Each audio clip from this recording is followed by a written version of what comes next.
Ko'p aytaman, yigitlar bor hozir pul topadi, kitishda do'koni bor, sexlari bor, u qiladi, bu qiladi. Maylida endi Alloh omadini bersin. Kechqurun kassani qiladi-da. Bir salafan so'kkan pulni so'mkaga soladi-da, uyga kelish bilan onasi qattasan deydi. Xotin qattasan. Ha, men mana tumishkaga olib kirib qo'y, qara bolaga tegmasin deydi. Ota-onaning oldiga quruq kiradi. Olib kir so'mkangdagi pulingni olib kir. Agar 100 so'm olsa, o'shandan betimga tupurasan. Olib qo'yadimi? Qaroqchimi ular?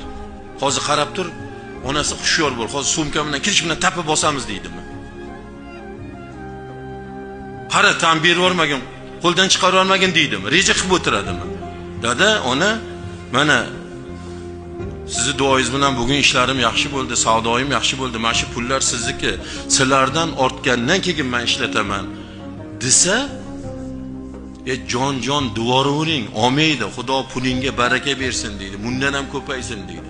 Mayli olib qo'ygan taqdirda ham, olib qo'ydi ham deylik. Yaxshi qildingiz, shu pulcha kerak edi oying kelamizga deb olib qo'ydi ham deylik.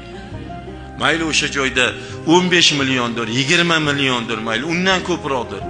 Agar siz niyatingizda xolis yaratganning rizosi uchun bergan bo'lsangiz, shuni oldiga qo'ygan bo'lsangiz, shuni olgan taqdirda ham Xudoy